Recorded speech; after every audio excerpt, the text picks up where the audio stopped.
What's going on, Dallas Mavericks fans and MFFLs all around? Of course, the Dallas Mavericks were able to defeat the in-season tournament champions, then the inaugural in-season tournament champions, Los Angeles Lakers. Again, a team that was riding off some momentum. Again, they were starting to find, I guess, their holding on their rotation, and some of these players starting to step up for that team. So the Dallas Mavericks finding a way to pull out a victory, 127 to 125 last night, was huge, because the Dallas Mavericks ourselves, we were missing some key players. You're talking about, obviously, Kyrie Irving. We do know the scoring ability, the playmaking ability of a veteran, and the big shot playmaking ability that Kyrie Irving has. So not having that in the lineup, you're going to have guys pitch in where you can. Obviously, also a guy, Derrick Jones Jr., who has paid major dividends so far on earlier in this season, because again, a guy that has length, athleticism, and has shown himself to be a very nice staple in our starting lineup for predominantly the first I guess you want to say the first stretch of this regular season. Derrick Jones Jr. has just been a key contributor to this team. Also, finally getting a guy like Grant Williams back, who's had a little bit of an up and down stretch prior to his injury after the hot start to begin this season. But getting some guys back, but then again, we're still having to kind of mix and match and find out who can also contribute to this team due to a few guys still sitting out and missing some games. So it was just big to see, because we do know the Dallas Mavericks now sitting with a record, I believe, of 15-8, 2.5 games behind the Minnesota Timberwolves, who are in the number one spot right now in the Western Conference. Again, we're also facing off against, you still have teams in that mix, the Denver Nuggets, the Oklahoma City Thunder sitting at 2 right now. You're going to have to be able to take advantage of some of these games and pull out some of these victories, even when you're having some, I guess you want to say, some variables that are kind of going against you. It was just good to see, because also you're able to see some key contributors continue to throw their names in the hat. Talking about a Dante Exum. Also, once again, a Grant Williams coming back and playing a big game last night. Derek Lively just continuing to be that growing emphasis in the middle of our defense. Talking about the young anchor as a defensive center in the league. Again, it was just a great stretch. We know what Luka Doncic is, but again, we can continue to just get some of these other guys involved. That's going to help the Dallas Mavericks in the long run. A guy in Grant Williams, the Dallas Mavericks, we were looking to get him back into this rotation, because we do know, again, we started to get a little weak with our depth due to some other bang-ups on some other guys. So getting Grant Williams back last night, playing 40 minutes, I believe 7 of 9 on field goals, 5 of 7 from the three-point line, 19 points in 40 minutes once again, 3 rebounds, 1 assist, 1 steal, just continuing to throw in, again, we're seeing when you're watching Grant Williams, he's not going to be your prototypical 3. He's not your prototypical 4. Again, you play him a lot, especially in the Dallas Mavericks. These rotations, Jason Kidd is employing him a lot in these small ball 4 rotations, and you saw the same last night. But the biggest key contributor, I guess you want to say contributing part of his game last night, was easily his shot making. We do know, obviously, to start the season, he was getting out to a hot start. But again, prior to the injuries, we start to see those shots not fall to the same rate that they were before. But when you're playing with Luka Doncic last night, we do know, again, there was no Kyrie Irving. So you're going to have to continue to be ready to hit these wide open shots, because you know Luka Doncic, just the gravity that he does have as an offensive player. Other teams, opposing defenses, are naturally going to pull in pretty much and going to gravitate, like I said, to Luka Doncic when he starts to break down these defenses and break into the rim, break towards the rim. And you already know, just be ready. Outside shots. Again, we're talking about a guy also throwing in the mix. I believe yesterday was probably one of the craziest games you're going to see from a guy to continue throwing in some, again, I guess continue showing that he does have a bigger part of his game. A guy like Dante Exum last night, he's going to continue to be a key contributor to this offense. And I'm going to say, even when we get a Kyrie Irving back, Dante Exum, I'm not expecting these minutes, to drop off too much, because again, you're going to continue to need that guy like a third ball handler. We do see prior to last season, prior to the Kyrie Irving trade, a guy like Spencer Dinwiddie came in, helped lead this team, helped get this team to the Western Conference Finals a couple seasons ago in contribution with a guy like Jalen Brunson. We're just having those multiple ball handlers on the team, because you're going to need those at certain spaces. And what I love more about Dante Exum's game is the fact that it's kind of like a slept on, I guess, skill set that he does have. His ability to break down defenders and get to the rim.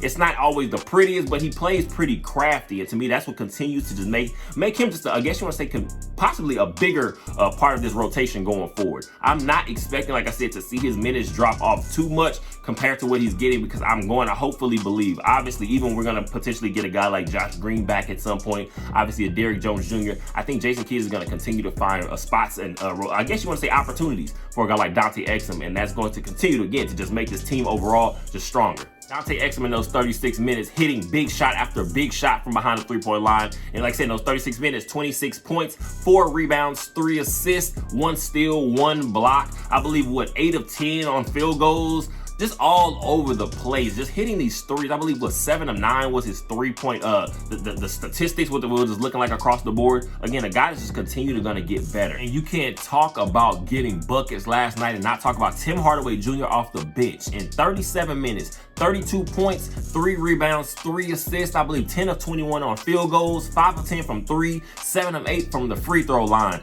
A guy that we needed to step up once again without Kyrie Irving not being out there and his playmaking and scoring ability. You needed somebody else to step up. And time after time, Tim Hardaway Jr. showed no fear. We do know when he's playing this game, Tim Hardaway Jr. is not going to be a guy that's going to be timid when it comes to shooting the ball or letting the ball fly. Because one thing you do know, he's going to always have that confidence. But every night you can't expect Tim Hardaway Jr. to get 30 points because sometimes we're going to have these, but sometimes we're going to have those low microwave games where the ball is just not finding its way through the rim. But last night was not one of those. Tim Hardaway Jr. Once again, should be one of those key 6th Man of the Year award candidates by the end of this season if he can continue to keep this consistency. But what we do know for this team specifically, all we need Tim Hardaway Jr. is to come in there hot, ready, like I said, like a microwave, and come in there ready to just get some buckets for this team. Because we do know if we can continue to get better around the perimeter defensively, you're obviously going to show that guys that are going to be better perimeter defenders. But Tim Hardaway Jr., what I will give him so much credit for, kind of like he's taking over that JJ Barea role. I'm talking about being able to draw charges with just no awareness of his body, no care for his body. And again, that's big because the rest of the team is going to feed off of energy like that. And especially we're talking about young guys like a Jaden Hardy potentially, who could be using some of that thing to add to some of those things that we're seeing Tim Hardaway Jr. pick up later on now in his career. Jaden Hardy could pick up some of that stuff, being that they do kind of have somewhat of the same skill set. I believe Jaden Hardy played about 19 minutes last night, only 2 points. So again, it wasn't really one of those games where you were expecting, you're expecting for a guy like that to be able to contribute a little bit more offensively. But it was a good environment. I want to say atmosphere for some of these young players like Omax Prosper, Jaden Hardy to still get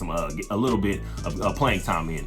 And also 15 minutes for Rashawn Holmes yesterday. Again, wasn't a crazy scoring game for him, 4 points, but again, he did have 7 solid rebounds. We're talking about just being somewhat of a resemblance of a presence when Derek Lively's not out there on the court, because again, you're going to need somebody else to come in there and take some of those heavy big man minutes, because you're going to be facing off against some of these better inside interior presences we're talking about. And last night again was obviously one of those for Derek Lively, facing off against Anthony Davis. Obviously, when you're playing against the Los Angeles Lakers, you're going to expect games potentially from a LeBron James, Anthony Davis. LeBron James last night, I believe, had 33 points, 8 rebounds, 9 assists. Anthony Davis on the other end, 37 points, I believe 11 rebounds, 2 blocks. So you knew a guy like Derek Lively, a young guy like Derek Lively, still 19 years old, is going to have to be able to kind of show that he can just continue to stay out of foul trouble, because you do know Anthony Davis, whether he's healthy, not healthy, the inconsistencies in his play overall, one thing you do know is that he has the ability and this talent that, again, you cannot teach because it's God-given. He has one of those skill sets that you're not going to just find from a big man, in quotation,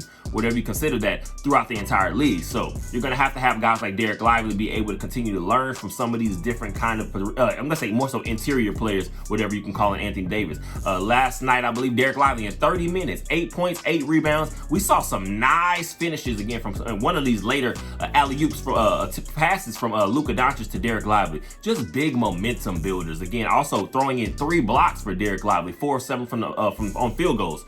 A kid like this, again, is just continuing to find himself. And what you're seeing now, the Dallas Mavericks starting to get a little bit more national media notoriety. Luka Doncic's name, I'm going to say, is more so, of course, being thrown in the MVP talks now, more so because he is still playing at a crazy level, again, that we kind of expect from him throughout the earlier part of his career. Obviously, this is what we've become very much accustomed to. So being able to have a guy like that, you're going to be able to see, against this national eyes, the casual fan are going to be watching Mavericks games way more closely now. And guys like Derek Lively are now starting to put their name out there a little bit more. You saw just some big plays that he did have last night, again, just from the defensive end, and just keeping that intensity and help being one of those key contributors to the energy of this team. Again, it's just great to see, because it's going to do nothing but continue to rise. He's going to continue to get better, and we're going to be able to say that we have stolen one of the best, and I'm going to say one of the best big men throughout the entire league in the years to come. And last but not least, what else can we say about Luka Doncic? 33 points, 6 rebounds, 17 assists in 43 minutes. Another big minutes game for Luka Doncic. It wasn't the most efficient game. I believe 12 of 28 on field goals, 3 of 10 from the three-point line. But what he did was continue to play, make, and just show that ability, not having a Kyrie Irving or one of those extra, I guess you want to say heavy hitting type names for the defense to naturally just kind of gravitate to. So you do know Luka Doncic is going to face lots of traps, lots of cutoffs. And again, that's what he saw lots of times last night. And what he continued to do was just stayed aggressive. Again, playing 43 minutes, I believe playing about 40, 44 to just the night before, 2 nights ago. We're talking about Luka Doncic just continuing to be one of those guys that is showing that his conditioning was always in question, but he's kind of put that behind him a little bit. We do know some of these bang-ups. I worry about more so the minutes just continuing to rise. Although, again, this is just obviously due to different circumstances. We have so many injuries.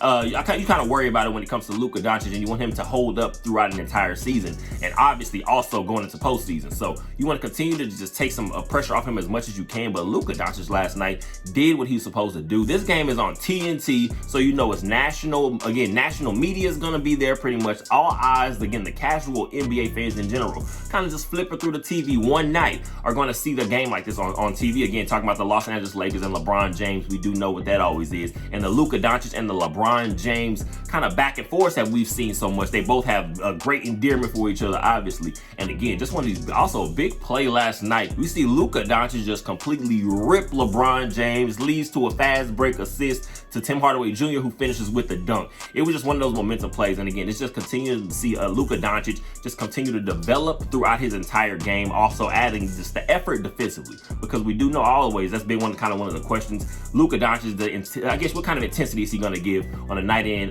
night out basis on the defensive end? And he's shown that that's kind of one of those, I guess, deficiencies that he's starting to close the gap on a little bit. I'm glad the rest of the team is still, again, just playing and continuing to contribute and throw when they can. But Luka Doncic playing the way that he did last night shows that if he can get some help, a solid help around him, Luka Doncic can take this team and just this entire franchise a whole, I guess you want to say, a whole set of places we probably have never seen many times outside of what Dirk Nowitzki obviously could bring us. The Dallas Mavericks' next game will be tomorrow, I believe, about 7:30 p.m. against the 1 seed in the Western Conference right now, the 17-5 Minnesota Timberwolves. The Dallas Mavericks sitting in the 3rd seed once again right now with a 15-8 record. You still, again, are right in the mix to be able to make some noise. This playoff seeding is going to be very important as the season continues to go on. That's why it's so important to take care of teams that you are much better than on paper, because at the end of the day, some of these close battles are going to come within a game, a few games, and that could potentially be a team like the Minnesota Timberwolves. So you also want to come out here. We do know that obviously the history that a guy like Rudy Gobert has with the Dallas Mavericks, going back to the postseason against the Utah Jazz a couple seasons ago. We obviously know, they do have some talent in Karl Anthony Towns. Mike Conley is still being able to be sufficient in the NBA as a player, and we'll see exactly if Anthony Edwards is going to play. I know he didn't play last game. I think he's a game time decision as of right now, so we'll see exactly how all that works out. Hopefully we'll be able to get a guy like Kyrie Irving back in the mix. I think he came in the boot yesterday, but did not have the boot on during the game. Obviously, he's hanging out with Nico Harrison. He looked to be okay. We'll see exactly how that continues to develop. But you also don't want to rush it because it is a long season and you're going to need him in the long run as well. So continue to get better, continue to get some of these guys healthy, and continue to play. To me, I want to see just the defensive effort continue to get better and better. And again, I can see us adding in another piece, potentially a backup big man or something like that, to just alleviate some of that, I guess you want to say a defensive specialist type player to come in there and help a guy out like Derek Lively when we don't have Derek Lively on the court. So just continue to get better, continue to improve in some of our weak spots, and this team again will continue to grow and be maybe by the end of the season be looked at as one of those true contenders. I hope you guys have a great rest of your day. Go ahead and keep liking, subscribing, sharing, all that good stuff, and as always, go Mavs.